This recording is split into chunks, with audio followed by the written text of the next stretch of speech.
All right.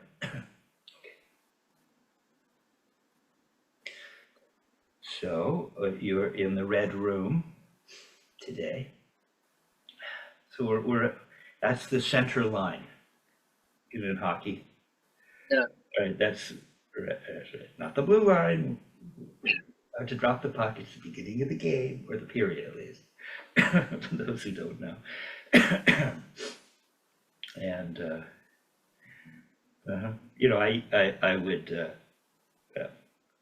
I would sit up in the crow's nest with the organist for the WHA, World Hockey Association, when they came to Toronto, and they had the Toronto Toros. you know, pardon me, and you know, so I had that perspective, watching Gordie Howe from the crow's nest, and all the heavy guys that were close to retirement but got paid large amounts of money to come and play in what was the new World Hockey Association. And some of you might remember it. It's no longer with us. Anyway, okay, so a little Toronto nostalgia. So, pardon me.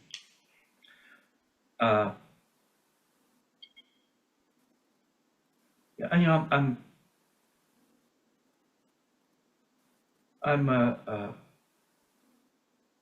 you're teaching a lot, you know, and what's interesting for me, I came in after having studied with Wally Snow and Murray Spivack into Dick Wilson, and so that was it was interesting how they seemingly approach things differently from one another. But ultimately, Richard Wilson did say, I'm teaching what Murray taught, because I asked it. Right? And there may be some distinctions about how Dick would make a throw, but as the throw gets smaller, Dick and Murray, they become, I think, identical, really.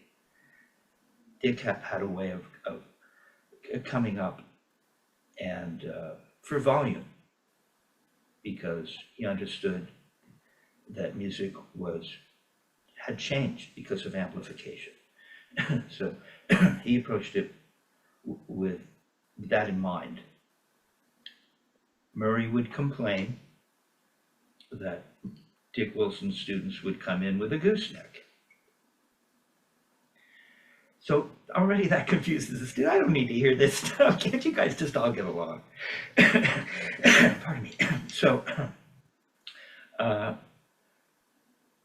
so when I went to Richard Wilson, I was somewhat into the technique. And so he started me off not at the beginning. And I want to be careful that I help students, and we did. I have taken you to, we've gone through the strokes, but I want to make sure that I fortify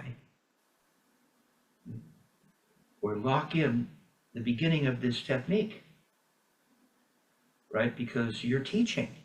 So I also have to keep that in mind. I want to help you pass this information along. Right? So if I were to ask you, how would you begin teaching this technique? What would you teach first? Okay. Well, for those students that are open to learning the technique, I do have students that are very open to learning this. I essentially I start off with teaching them the grip and and going through that process of getting them to just get that stick to lay in the hand, just as you instructed me. And then I get them to put the pad of the thumb and the crook of the forefinger on the stick, just to create that channel. Okay. So Talk about without getting into the details of the grip, yeah, yeah. you teach the grip. In Okay, other words, you remember how Richard, let me just chime in as you go along. Uh, if you read Richard Wilson's Modern Drummer article, he starts off by saying, I know it sounds kind of funny or strange, to find it. He says, but what most students need to learn is really just how to hold the sticks. Yeah. So that's what you're talking about. How to hold the stick. Okay, so you got that. And then what? And then the next thing I teach them is how to play a wrist turn at 40 beats per minute, just playing quarter notes up to come down. That would be the next, establishing the floor, of course, and then just getting them to just gently toss that stick up. Say in terms of timing, it happens on the off count. Okay. Well, good. So without getting into the Okay. the weeds of each different thing that you're teaching, I get it. That's cool. And then right. And then you would Dick would probably teach you how to play doubles on the wrist. Well, I kind of take I get students another exercise that I show my students. I get them to play 4 quarter notes in each hand, then 3, and then 8 quarter notes in each hand, and then 6. That's just another wrist turn exercise that I get students to work with. Something simple. Then I might even show them some basic stickings, 16 basic stickings that I teach my students at 40 BPM. Okay, so let me stop you there. That's cool. You've worked out a routine, which I have a plan that I put them through. and you know, part of the joy of perhaps teaching this is to be creative within the confines of what this technique is essentially all about. But there is a chronology, Oh yeah, and so what? Let me uh, I'll take it for a minute here. Uh, and so that chronology is very important. And then Dick would get you into doubles uh, on the wrist, uh, and then he would. What is the first stroke that you would teach a student? well, I would teach them how to alternate their hands. So it would be single stroke wrist turns, not to be confused with springs. Okay, let me keep this. Yeah. The first stroke you teach is the flam. Mm-hmm. The flam. AJ told you how important this page is. The Yeah. flam. Here it's the closed flam. So that's what you teach. Start your students off with the flam. Now, Dick, So this, and you know, even though Dick really the first more complicated stroke he taught me was a stroke that's way down the list. He taught me the flam accent number 1. The flam was maybe in the first lesson, maybe. But but hold on, Kevin. Let me ask you a question. Let me just ask you a question. sure. It's good. But to play the flam, I mean, to play the flam well, the student would have to learn how to play an up and down stroke. Okay, this is where we're going, Joe, and this is why I'm taking you to this place, right? That's cool. Maybe, but let me hip you to how, because I don't think you know how to teach a flam, right?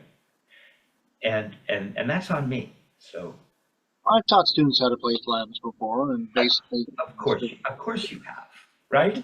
I've taught you how to play, but oh, how would Murray, how would Dick, how does I've watched Shad Wackerman on the drum channel teach flams. I was teaching kids back then.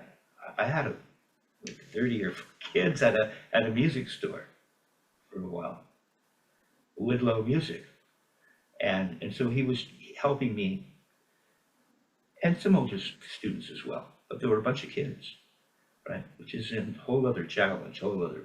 yeah. Uh-huh. And so he would teach me some of these very basic things, and I need to do that with you to make sure that you know how to teach this stuff, and it'll shore up your own playing. Let me show you how. It's really very cool. So Dick would talk about a flam, and I've told you this. Do you remember what is a flam?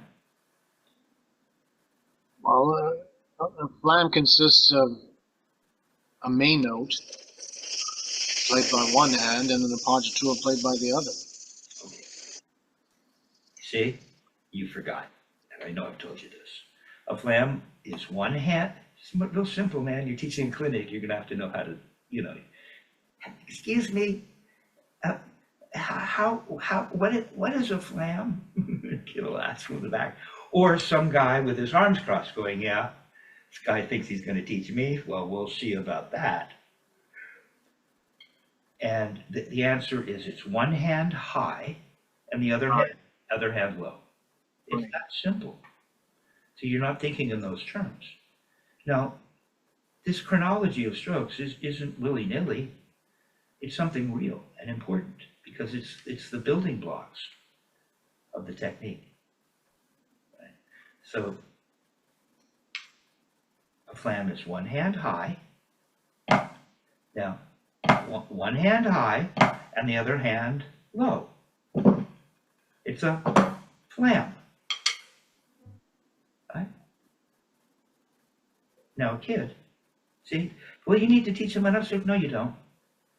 You teach them one hand is high and the other hand is low. Boom. Flam. Go ahead and try that. Pretend you're a kid. Be a kid again. Remember when you taught me the flam, you approached it that way. There's Well, I'm going back to it. I know. video back in 2020 where you showed me this. I know. We're revisiting it because. So what, like one hand high, one hand low, as in just wrist joints? This is cool, isn't it? Right? No. Yeah. Look. You're teaching a kid, or you're teaching one of your. You might be teaching someone older than you are who wants to know how to play the. So just stay with me. It's one hand high. Come on, lift it up. Yeah, one hand high, the other hand low. That's it. There.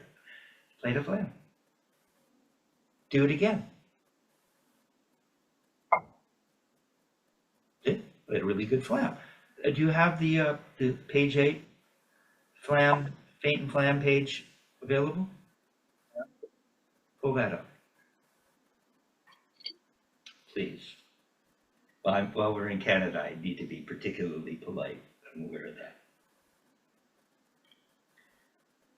I told you how they answered the phone along in the Quaid there in Toronto. Right? It's a lot different than calling certain, well, I don't know.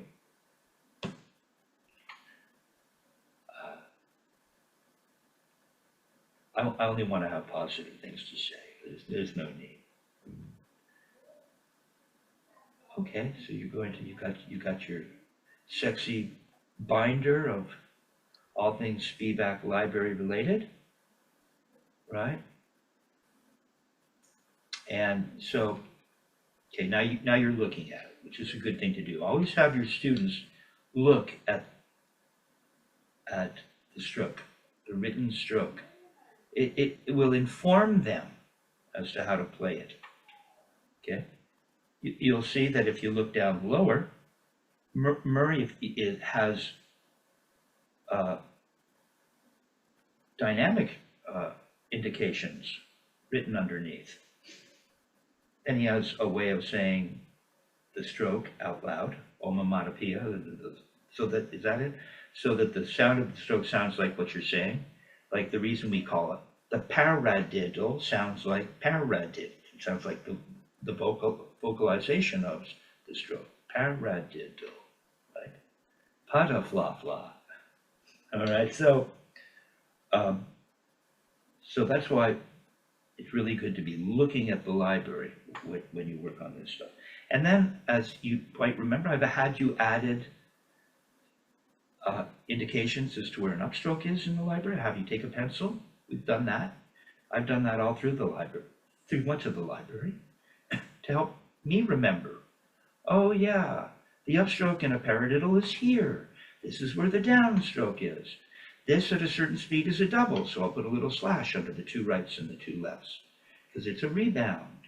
Little visual indicators, okay? So, you'll see that he starts the closed flam all right. Okay? Now it's kind of fun because I don't even, if I'm just teaching one hand high and the other hand low, it's that. Now I'm going to say something else as well about this grip, you know, because what we're doing is difficult. This is the highest degree of efficiency with regards to snare drum technique, I believe, in terms of the grip. And you said you're teaching students the grip at the beginning. Letting the stick hang out in the entire hand feels really easy. Developing a narrow three-finger grip, it's more challenging. It's hard, right? And, okay, so maybe writing, as Schoenberg would write, he would write atonally, might be harder than to write a pop tune. Maybe. There's some amazing pop tunes. It's like, who are these people, right? There's some great stuff, which will, you know, which will live with you forever, a particular haunting melody. But in terms of development in music, we're looking for the highest development, okay? So perhaps Schoenberg is the highest development. Elliott Carter, you know, writing atonally, ametrically, that's harder, more demanding, more challenging. This three-finger grip thing, it's more challenging. Okay? We can just take the stick in our hand. You know, there are guys that that talk about holding the stick in the back of the hand, which is associated, perhaps, I'm going to get emails, but it's molar, isn't it? Molar is more of, you just grab this stick sitting in the hand. You can get the whole arm in, but I know they're going to say, well, it's not whatever, that modified molar. But it's this thing, it's a big gesture. It feels like you learn something when the teacher says, you do this and you do that. And it just seems like something big, real, easy to get your head around, easy to get your hands around. Right? What we're doing is a little different. And so this three-finger grip is a big deal, and we want to acknowledge that. Okay, but when you're just getting a student started, to make too big a deal out of this three-finger grip, that'll come. First thing you want them to do, you want to talk to them about that, I believe. Yeah? But you know, Wally Snow really was adamant about me keeping the fourth and the fifth off. And I remember I was working a really loud gig at the time, and I didn't know what I was doing. It was too soon. And so I ended up kind of hurting myself, I remember. And that's not Wally, because Wally's, it is a three-finger grip. Really. But, so Dick, understanding loud music, recognizing what it is you're doing out in the world professionally, musically speaking. It's okay to put in, he says that in his Modern Drummer, it's okay to put the fourth on. Now confusion sets in, but I thought it was a three-finger. So that's where it gets a little mysterious, but it's not a big deal. Ultimately, this is a three-finger grip. We want a narrow fulcrum. Get a student started, you get them to hold the stick, and you teach them to play a flam. And that one hand high and the other hand low, which you just did. Do that again.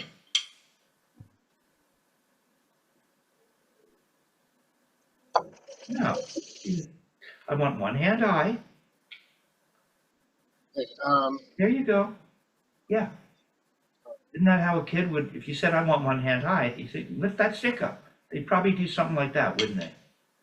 Now just let gravity take its course and come on down. The one closer gets to the surface first. There's a right flam. Do it again. Yeah. Yeah. Do it left. Lift it up. Come on. Don't be afraid. Lift her up. Yeah, right? It's unbelievably simple. Go ahead, play a left flam. Yeah. Now your pet's a little less loud. Yeah. Now go back and forth. You're afraid to lift it up. You're lifting up. It's changed a little, hasn't it? Kind of getting there.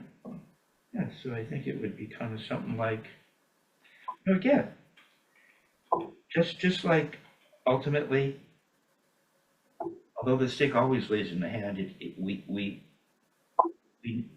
narrow in on a narrow fulcrum. But at the beginning, you just want the student, just really simple. They hold the stick. There's a floor, your palm down, and you get them to raise, right? And it might look something like that, huh? Now, see?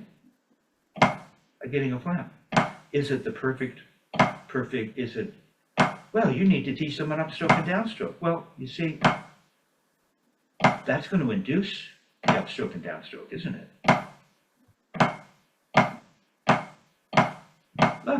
Look. Up, down. Now, dig. So go. You have a question? Go ahead. Question, Kevin. I have a question because, okay, when you were playing the alternating flams, you had a bona fide up and down stroke happening. Whereas when you did the one hand high, the other hand low, it's kind of in this position. And look how the stick is like parallel to the floor, and I'm dropping. I'm getting that happening. Whereas when you alternated the flams, you had the stick on the. Okay, I get it. I know. Stay with me. This is neat, isn't it? I know you like this stuff because I do. I do too. It's interesting. No, pedagogy is interesting, and it's a big part of it. Yes, it is. That's the right word. No, you changed it. I told you to just raise your hand. But now when you described it, you said, you weren't doing this, you were doing this, but that's what I told you to do. I said, just lift up your hand. And you demonstrated, you watched the video back. Show me raising your right hand high. There, see? See what it looks like? Yeah, now let that drop. Yeah, now in the left, show me one hand high. No, stay with me now. Okay, I'm gonna let it. I'm gonna, here's what I learned about studying all these years. If I just bite my tongue for a little longer, a really good teacher will answer the question. If he doesn't, then I can ask. But yeah, so just stay with me because I'll get there. I think you'll find I'll get there. Hey, now just drop that. Yeah, you raise it and you just drop it. Yeah, that's what a kid would do. You go, oh, you mean like this? No, go ahead and do that. You just raise one hand high and just do that. No, you really have to raise one hand high though. You have to be, you have to kind of, yeah, come on, lift it up. One hand high, the other low. See, you're too well educated. Watch. One hand high just hangs up here, and you drop it. Then one hand high, going the other way, and it hangs up here, and you drop it. There, drop it. There, now you're doing it correctly. Come on, lift it up, then drop it. Lift it. Come on, lift it up a little more in the right. No, you're starting to lift the beat up. Just lift it up. Drop it. Right's good. Drop it. Just drop it. Drop it. Just drop it. Yeah, now the left. Lift her up. Drop it. Lift up the right. Come on, really lift it up. You have to be a little more than you think. Then drop it. Now just go back and forth, but make sure you really keep lifting one hand high and the other low. Lift, yeah, come on, one hand high, drop it. Drop it. Go a little faster. Keep lifting the one hand high and just drop it. Don't give me a big throw. Just lift one hand high, the other hand low. Think that way. Yeah, see, it's already starting to happen. Huh? Come on, speed it up a little more, but one hand high. Stop turning your wrist up to the ceiling. You drop, come up and you drop it. Lift and drop. High, the other hand's low. You see? See? You're almost playing up and down strokes, aren't you? Hmm. If you sped up a little more, you would be. And that's how you induce the motion. Okay, but So what I'm gonna, I'll keep going. When I'm done, if you still have a question, it'll be fun, because it'll be a great question that I haven't figured out an answer for, perhaps. Or I'll have an answer, but I just haven't talked about it for whatever reason. So that's what I'm talking about, is the simplicity of this technique, right? And so with one hand high, see, you're inducing what is, the student doesn't really know they're making a throw. But look what happens. When you raise one hand high, that's what most kids would do. They just bring it up. Yeah, just hang. They want to go dangle. And it dangles. It dangles like that, doesn't it? And then you just drop it. Oh, you have to let it dangle. Yeah. See? And so let it dangle. Now drop it. Don't go shoving it down. Just drop. You're already doing it. Watch. Just drop it. Just watch. Just drop it. Okay? Just drop it. It just goes. Do it on your leg. Raise your hand up. No stick. Come on. Look, my elbows out. You're like this. What the heck is that? Put your hand on your leg. Yep. Shake out the elbow. Get loosey goose.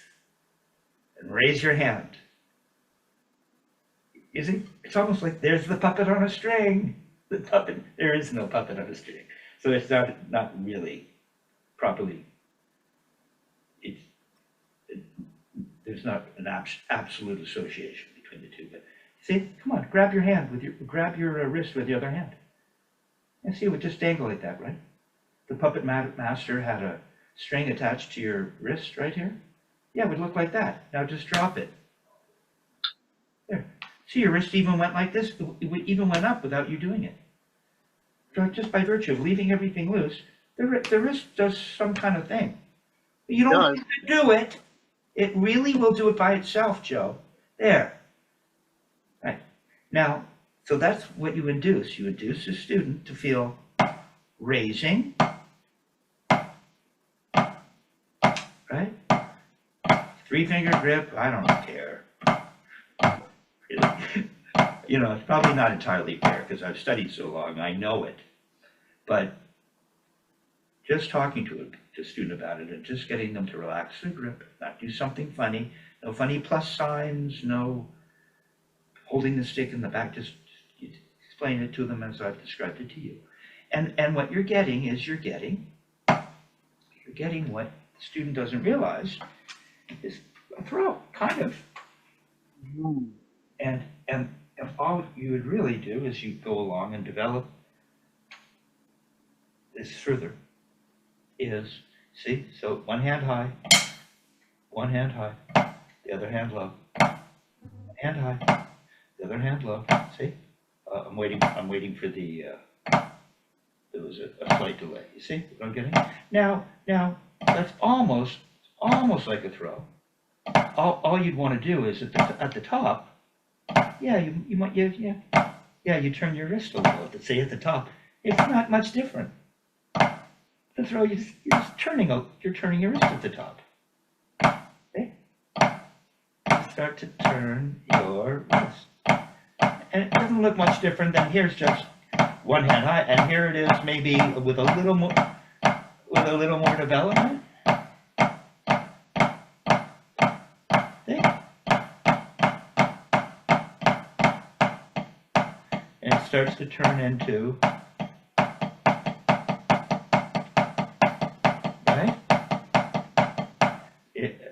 I'm better at this in my left.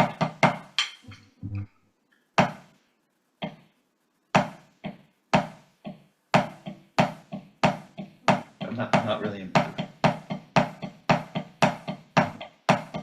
See? One hand high, the other hand low. It matched.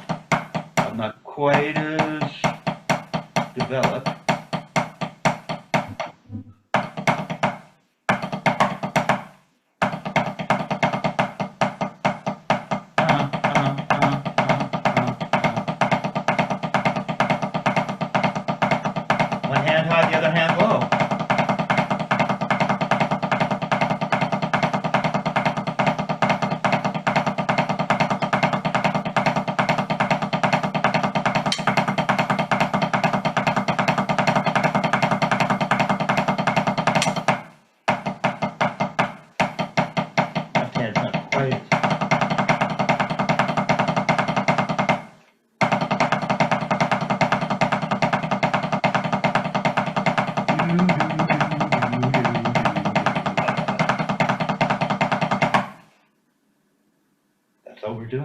that's the technique there. We're done. See how clever that is? So Martinez has created an exercise where he would dovetail. Here, I'll show you. Here, now check this out. So if we go to now play the Feint and Flam, and I'll show you how this connects.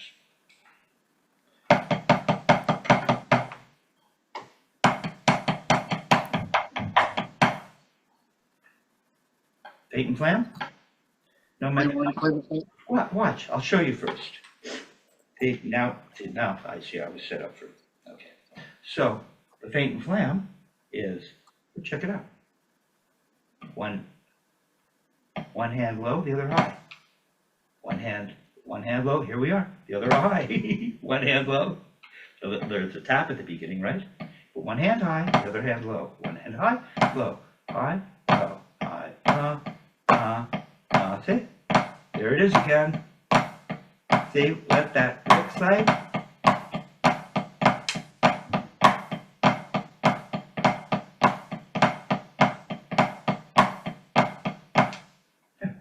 And then Martinez has you do, which I've shown you this. So we get Feint and Flam, one hand high, the other hand low.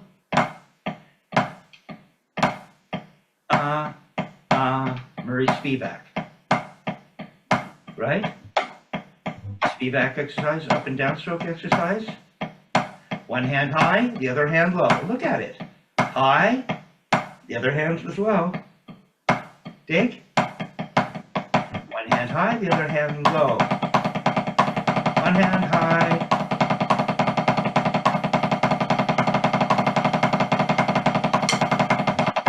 The other hand low. The other hand low. Let's try that. Feint and Flam. One hand high, the other hand low. You got your flams going. Now we're Feint and Flam.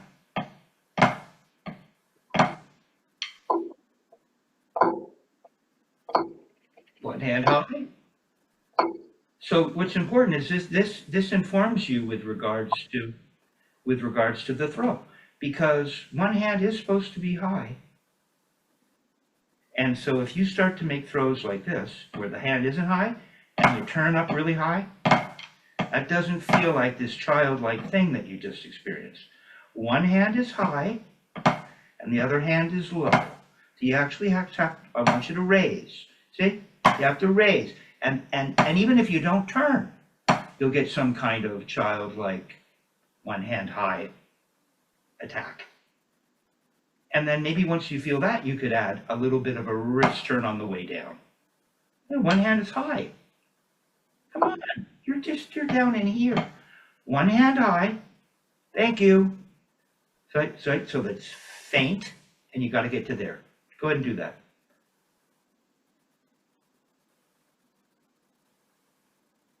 Feint. There you go. One hand's high, the other low. The other way. Come on, didn't go high. Your right's not going high. Now come on, the right has to come up. High. Thank you. Drop it. This is interesting because this is the way Jim Blackley taught me how to play flams. There you go. That's cool. It is cool, and I've kind of forgotten how to do it now. Yeah, you raise a little bit. That's right. Let's see. As it goes faster, it'll change, but that's not what we're doing right now. That'll happen in a minute. Stop giving me the idea that you have of what a throw is. One hand high, let it fall. That's it. Come on, you got to come up. Come up. Yeah, come on. Yeah. Don't be afraid to come up. There it is. Come on up. Let it fall. There. See, it's starting to happen. Right? Now, yeah. See, you're getting a flow now. See, there's almost a built-in upspeed. There you go. Yeah, you can turn a little bit once you feel, but that's really the essence of it. Okay. No. See, in my mind, I'm distinguishing, say, the whole idea of using that point. What is it again? The fixed point in the universe. Sorry, excuse me. Fixed point. So we're staying down versus one hand high, one hand low. Okay, see, there's the question or the consideration that I hadn't addressed directly. But Yeah, that's what I was saying. Watch. One hand high. You're right. No fixed point in the universe. Remember, Chad Wackerman has a whole, the Chad Wackerman exercise? Well, he does one where he's up in the air. He's up here doing it. Okay. yeah. Want to be careful about getting locked into something that is true, but let me hip you to it. Okay. Because as this thing gets going, that fixed point in the universe is a big deal. You're right. But to get the feeling of this, I showed you, watch. Here's Flam. See? Okay. See how I'm just raising? You're right. Where's the fixed point in the universe? It's not quite there, is it? And then you get the student to start to speed up. Oh, and look. There it is. See? It's right there. It just feels like this. As you speed it up, you induce. That's what would happen. That's where that stuff comes from. There's a fixed point in the universe. There it is. See? It's right there. This will bring it out. So to get this feeling, get to it as a child might approach it. Yeah, so you get it. Because that fixed point in the universe is real, but have fun playing with just getting your arms to feel what would happen. Yeah, don't be afraid to raise. Make a tap, and then you raise, and you fall. All right there you go. See, you look nice and open. Look how relaxed that is. Do you have a 3-finger grip? Well, we don't know yet. But do we really need it for this? Who cares right now? Just don't be afraid to get that raising part. See, well, look what the raising thing does. Oh, look, my elbow came out a little. Remember I had you come out with a puppet on a string and lift it all the way here, and you dropped it, it was perfect? No, don't give me this. Raise and let it fall. That's where this thing is coming from. There, see, it's looking much better. Yeah, lift it up. You'll get a turn on the way down, even if you don't turn right now. And then we can fine tune it. There, see? It goes right. Come on, don't be afraid to lift up the right. Because you start to lose it, and you only come up to here. Then this comes out. I never see the elbow just do this. You see? Just think this way. One hand high, the other hand low. One hand high. Look at my elbow. One hand high, the other hand low. One hand high, the other hand low. There you go. And you just play. And you'll see it'll probably work out. See? One hand high, the elbow even move. Yeah, see? Yeah. There you go. Tap. There you go. There. Big, natural. Just don't give me this weird stuff in the left one. You're not one hand high in the left now. Go back. You're losing it. You're going back to your old way of throwing.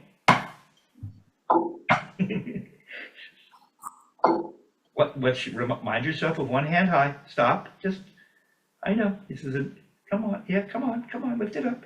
Oh, there you go. Don't be afraid. Don't have everything locked in. Lift it up and let it fall. There. That's what it is. Now make a tap going up doing that. Just make a tap and then do that. Tap. Yeah. Watch. Tap. Then I can go up. Tap. And then I can go up. I don't have to even make my tap part of it. As it speeds up, it'll happen naturally. There. Don't give me a big this. Get your one hand high. Come on, a little. There you go. Drop it. Yeah, there you go. The other hand. One hand high. And drop it. Come on. No. You see? Then drop it. Yeah, there you go. Drop it. Okay, so we're going to go from so you got to get the getting one hand high is hard for you right now, this is why I'm hipping you to this. So we're doing Feint and no metronome. One hand high, and then you just drop it. One hand high, and then just get that. See how you get that feeling? That's the whole puppet on a string thing, right? But there is no puppet master, so it's confusing and doesn't always work for every student. Okay, there we have that. See how nice and relaxed it is? That's a Feint and Flam. And then you'd go into the same thing. So go from the Feint and Flam into Murray Spivack. Should probably have his page up too. The 6-8, the 6-8, right? So just get the Feint and Flam so that you're at, no, you didn't really one hand high. Come on, you gotta lift the darn thing up. It's a little bit of work, not much work. Okay? Okay, now go into the Spivack, 6-8. It's already better. Come on, don't go throwing the stick up in your left. Get the arm to come up. Get one hand high. Come on, no, get it high until you can drop it. Yeah, yes, that's the feeling like you could just drop it. You don't even need to turn. Then when you start to turn, you really feel it. There you go, clunk. See, it goes back and forth.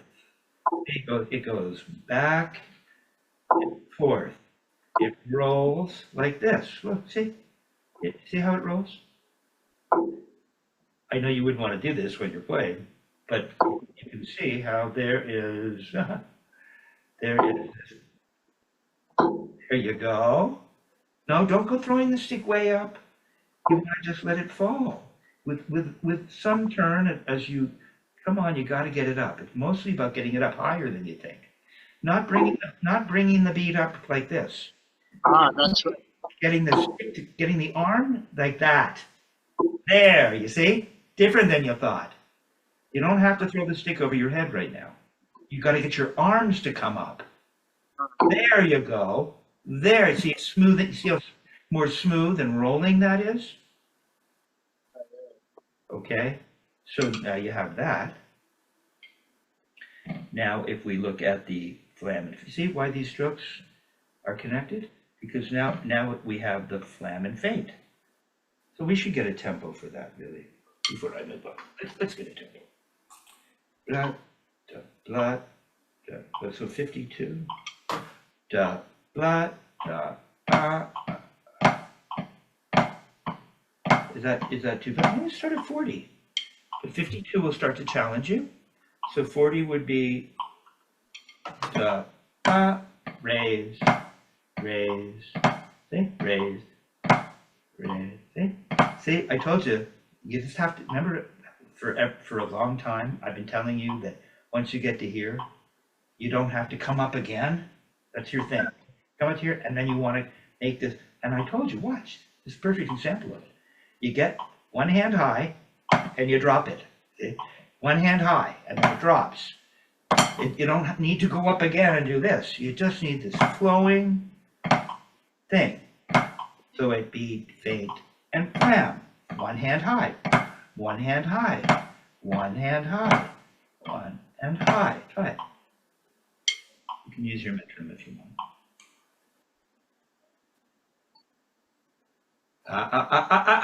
Look, your elbows by your side. That's not one hand high.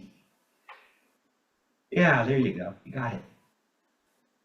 Okay, so yeah, it's like, yeah, just get it right and then let it drop. It's more like, see, you always want to roll through everything. I said one hand high and you let it drop. No, we're playing the Feint and Flam. Are you 40? Feint and Flam. I was doing the Flam and Feint, sorry. I know. You're not putting one hand high. What does one hand high look like? Come on up. How high can you come up? Can you come up with it hanging? No, it would hang for a minute, wouldn't it? And more like that. More, like it would hang like that just for a minute, wouldn't it? It's real slow. Watch. Feint. There it's hanging. Feint. It's hanging. It's hanging. It's hanging. See, I do that. You're getting it today. This is a way to defeat that thing that you have where you want to go up again. Let it hang. No, I had time to say it's hanging. Where's it hanging? Hanging. There you go. Hanging. Hanging. There you go. Hanging. Come on, let it hang. Hang, and then you drop it. Yeah, there. You don't start bringing it up until you drop it. There, you see? There you go. It's hanging. Let it hang. Come on, you gotta feel it. You're going back to the smaller and smaller. Yeah, let it hang. There you go. Now go into the 6/8. It's got to hang though. It's bigger than you think. Get it up there and hang. There it is. Get it up and hang. There it is. Get it up and hang. Right's better right now. Get it up and hang. You don't have to turn the wrist. Just let it fall. Stop with this stuff. Just let it fall. There, it's starting to happen. Okay, see, you'll be challenged to get that up to 52. Okay, but at 52, it will start to demand real vigilance on your part, right?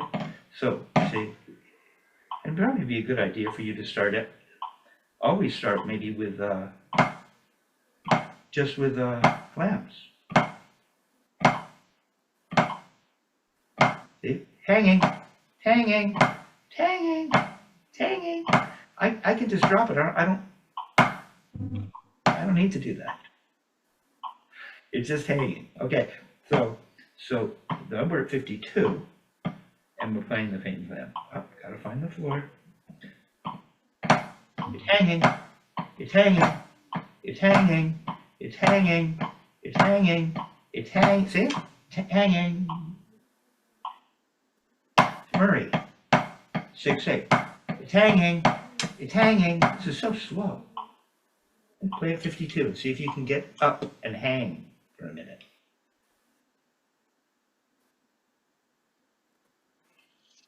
Well, this is interesting, Kevin, because I've seen you do this before, and observing some of your motions, and kind of reminds me of like the half-cock thing that Murray would describe.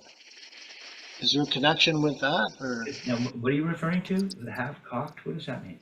half-cocked when Murray? That was that expression. But Yeah. go ahead. What are you saying now? Say that this is half-cocked, or I don't remember. Now you're creating your own version of the technique, which is good.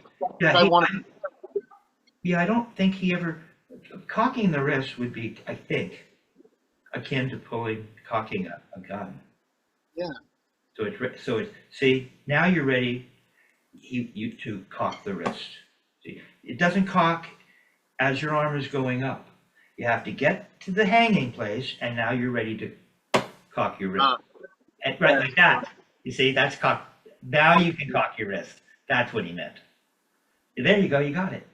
Okay, so but what is the half-cocked then? What's that? Well, that was he would tell me not to because I would do this, right? Because I couldn't shut up. And he would say, "Don't go running off half-cocked." That was an expression he used. But yeah, don't run off half-cocked. But that was different than the idea of cocking your wrist, which is like the cocking of a gun.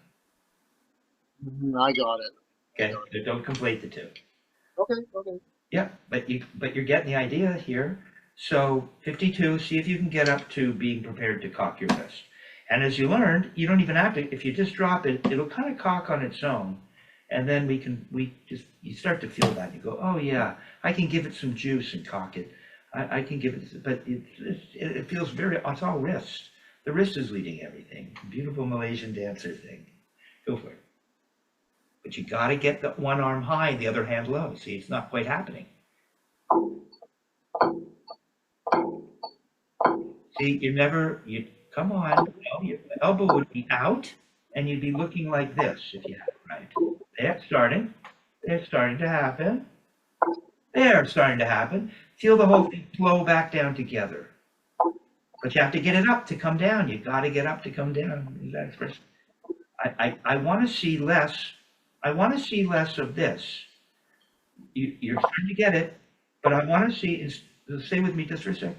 Instead of getting kind of almost one arm high, you start to get there. You're almost there, and then I see your forearm do this. You start to get there. You're not ready to cock your wrist yet, but you think you are. And your forearm comes up, and it's like a forearm wrist thing. You got to get it up. And then you cock your wrist. So you've got to get up to here. See, you're not seeing what? Yeah. Okay, our angle, our cameras are at a different angle. I'm more looking down. But you get up to here, And it would look like kind of like this, right? Show me a side view. Just turn. I see your elbows up, isn't it? Come up more for fun. Yeah, you see? Come on all the way up. How would you do? Yeah, all the way. It's as high as it'll go. No, no, that's what I don't want you to do. Stop with the forearm. It's not the forearm. It's puppet on a string. One arm, one hand, like that. If you want to go all the way up, the bead would still be hanging down, and your wrist would be as high as it can go. Come on, more for fun. See if you understand. No, don't bring your wrist. Don't. No. High means you're lifting like a puppet on a string. Lift it up. Lift it up. Come on, all the way up. How high? Higher. Higher to pull the elbow up, won't it? That's about as high as you can go. The shoulder joint, yeah, that's as high as you can go. Your shoulder won't go any higher. That's the top of the stroke. Now, if you let that go, you could hurt somebody. Don't play on your knee, because it'll just go whack. That's it. Okay? So we're fine-tuning that motion. Okay?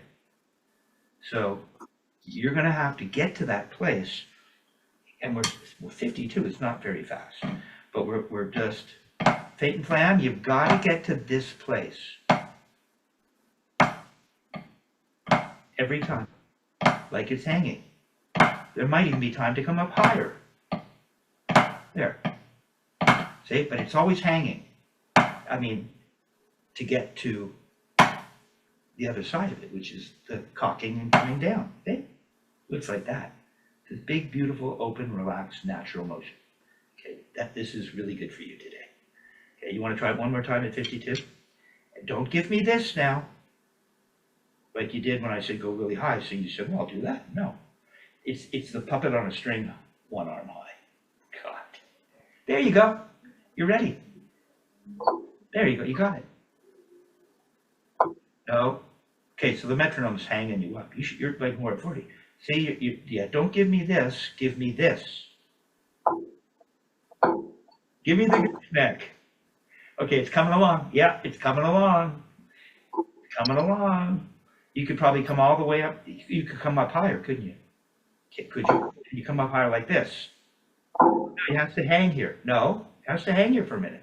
Stop with this stuff. No, see, there. Now come down. Come down, make it down. Now come back up. Make a tap and come up. There you go. You can tap. There you go. Let it come down. There. Do the other hand. Tap. You can tap. You don't have to come up while you're tapping. You make a little tap and then come up this time. Let it hang. Come on up. Come up. Let it hang. Yeah. And then come on down. Right? So that's the feeling. Letting the arms go now. You're starting to get, yeah.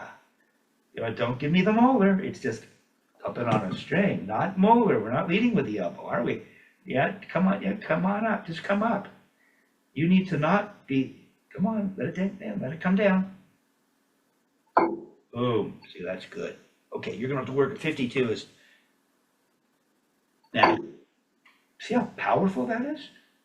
Powerful, yeah. Yeah, it feels like you could really put a hole in your drum. Right? Come on, you got to come up and let it hang. So, we have that. Okay. Now, that feeling, I feel that all the time. I feel the potential, even when I'm playing singles. See, I know I can, now it's small here, isn't it? See, when I'm playing singles,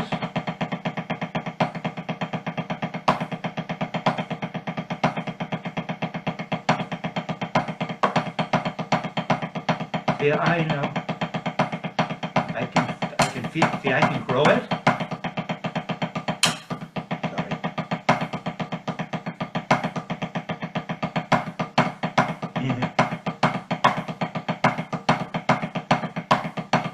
Okay, just see how my body swings back and forth. Now there is a little squeeze, but that's built in. It just happens by itself. You can induce that too. Making a big deal about the squeeze and release is another way to mark up a student. So let's just look at it a little bit smaller for a minute, and I'll give you this. Because this feeling should never go away. So let's just take a look at the Spivack throw. Okay? It was stick in hand. Okay, so now that fixed point in the universe is going to become more apparent, because now we're going to increase the speed and look at it from this perspective. So first we just drop it, just like in the video. Yeah. There's your fixed point, okay? And now, how would you make a throw from there, Joe? See? No. No. See, this is what I just showed you, but much smaller. And you don't understand it yet, but you go in 1 minute, you're going to know this. Okay, it goes like this. So oh, sorry. I just made a little tap. So you just let the stick drop. And by virtue of letting the stick drop, you get a little pronation. Come on, come down. Down to the floor. Easy. Okay, just let it drop, like Murray talks about in his video. Yeah, just make a little tap, watch, listen. Can you hear it? Listen. I just drop it. There, you got it. Okay. See, you're up. One hand is high, whether you know it or not. It's tiny now, tiny. But see how it's just hanging there? Now, you don't do this. One hand is, you've got this note for free by virtue of just letting it drop. And you've got this shape, the one hand high shape, but it's tiny, perfect. Okay, now you just do this. Now watch what you do. Turn your wrist. You don't go up again. Oh, I know. I was thinking of the Spivack video where Louis came up. Stop. Don't think of the Spivack video. I'm showing you it. Watch. Okay, Watch. No, I know. Okay, just I'm giving it to you here. You get that little free drop, and you get the shape. And now you turn your wrist. There you go. Now let the fingers be a little loose. It'll move the fingers as you turn your wrist. Drop. No, you have to start real flat. Let everything out. Start flat. Let it drop. Good. Went up a little. And then you're going to turn. Turn your wrist. Yeah, watch. You do get a little of that. It's tiny. But you don't do it by moving the arm. The arm would just do that because you're just turning your wrist. Okay. So we get this.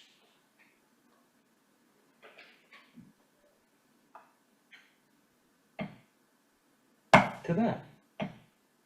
Now it's a 3-finger grip, right? This is where you can start to play with a 3-finger grip, because you'll muck it up. If you go clutching it, the stick won't move in your hand naturally. You just want to go nice and relaxed. Get the first part, and then turn up. So it'd be.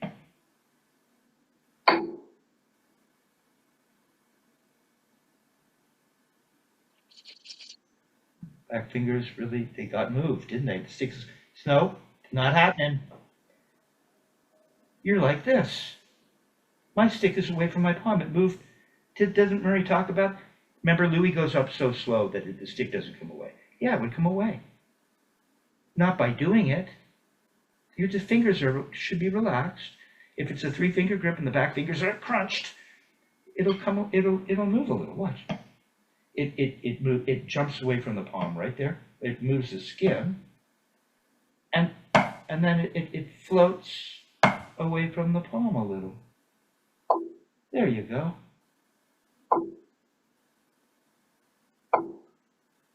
Starting to happen. Turn your wrist.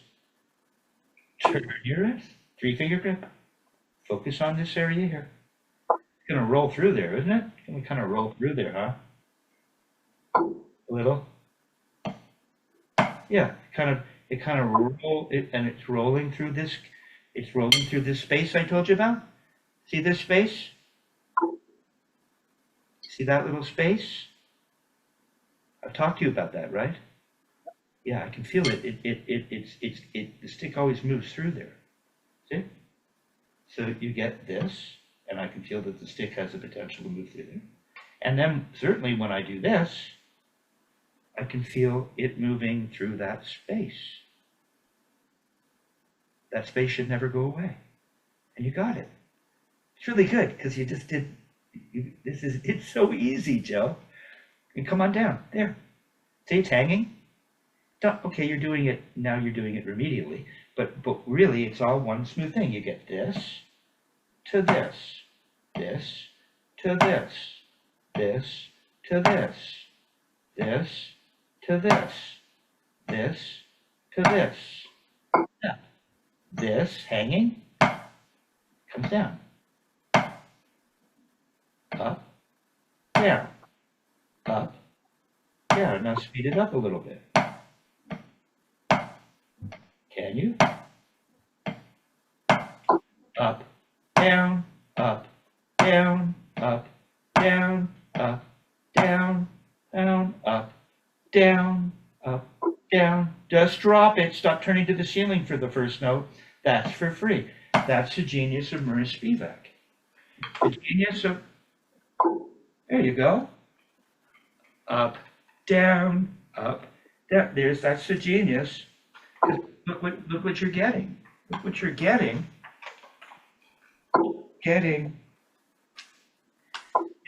You're getting this for free. This note is for free. And now you have all this torque available for free. All the weight of this arm now is involved. See? All the weight of this arm is involved, whatever it is. See? Because it's gone up a little, hasn't it? It's up. It's gone up. And now it comes down. And all that weight, there's also weight up here. And so Murray gives you that for free. Just by doing this. That's half the effort, twice the speed. Okay? Really beautiful. Which feels very similar, believe it or not, to this. As it gets smaller, it'll look like that.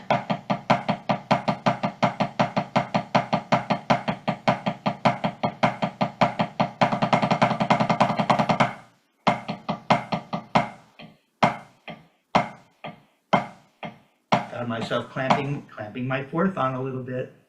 Don't do that, Kevin. It's gonna chunk. Don't do that. Leave everything alone. Look, you even get a little elbow. See, there's even see the elbow moving a little. See? What I just showed. It's tiny. You get that. See the elbow? See? Moved a little. And done that. Now I'm not set up properly. See? It's all there. This is the stuff, man.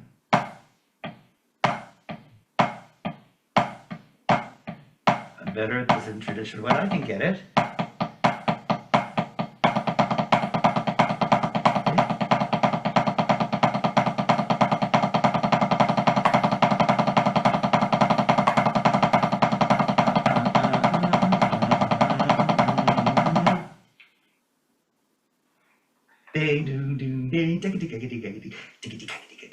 You can play all kinds of crazy stuff.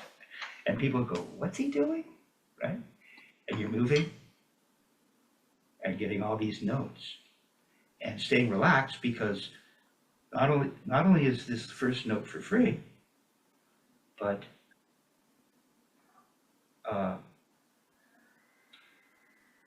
you're releasing tension when you do that. Every time I do this, I just get a little brief moment of releasing whatever tension I'm, release, release, release, release, release, release. Always, right? It's a little bit like breathing, you know? There's a contraction and an expansion of the lungs. So there's this beautiful breath-like quality. So if you were to put the metronome on, okay, you're at 52, slowly. So that's why it's really important you work slowly. And now we've gone from macro to micro. So where would we be here?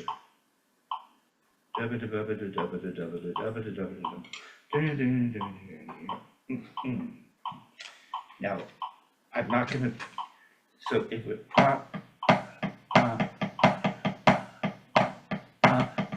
see, here's, Here's the Spivack 4.4. See, I'm just doing that. I'm doing what I just showed you. I could go faster, but you could just go faster. Let's just get started here. So it's up. So it's up. Where are we? Ducka.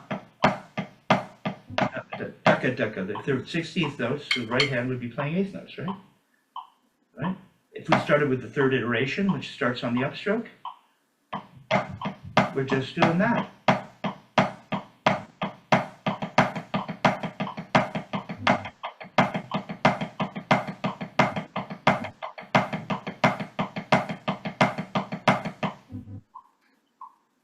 Go ahead. We're at 88.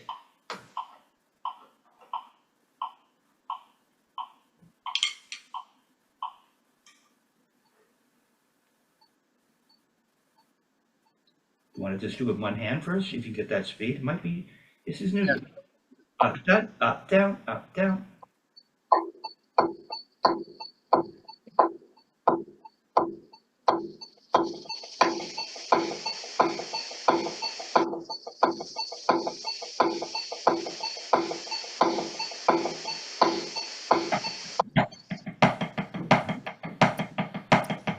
You don't want to lose them. Notice you're kind of losing the floor a little bit. It always comes to the floor. And what's happening in the hand? You feel the squeeze and release? Yeah. I think you do. Look at that. That's all it is, see? Your elbow's even moving. Oh my God. Go the other way. Go the other way. Up with any, don't give me anything. It touches, and then it goes up, and the fingers are loose, so that all the way back to the floor. The hand kind of opens up when you do this, right, Joe? Yeah. And the hand just releases like this, and then it closes. You get this. See? You get this. So you get this. Watch it. Watch it. Release, squeeze, release. But I'm not doing it. That's what the hand does. The mechanism is built that way. Yeah, just do it in the air. No, the first little bend isn't so big. It's da, ba. Let's do it slowly. It goes like that. And then it goes like that. The other way. It goes the other way, right? No, you didn't turn enough. You got to turn it. Keep doing it. Yeah, see, it's more of a stop. It goes top, bop, stop, da, tap. See, tap is this. Tap. No, go. Give me the tap. Tap, there. And then this. No, don't go up again. That. And this. Turn, yeah, don't be afraid to turn your wrist. Stretch this out, man. There. Don't go into all soggy. It's not that soggy. It just releases the tiniest little bit. Tiniest little bit. The 3 finger, there you go. Tap, tap, tap, tap, do do day do. Now double it. Tata tata tata tata tata tata tata. Come on, keep it going. Tata tata tata da do day do. Right? See? Okay, you got it. Yeah, I want you to work on that now. Right? Yeah, you want to get a note here, and then a note that comes from, it feels like just a regular wrist turn. You don't even feel the arm really, but it's there. Yeah, it's there. It's there. Now we're micro. Okay, you just kind of got most of the technique today, right? So,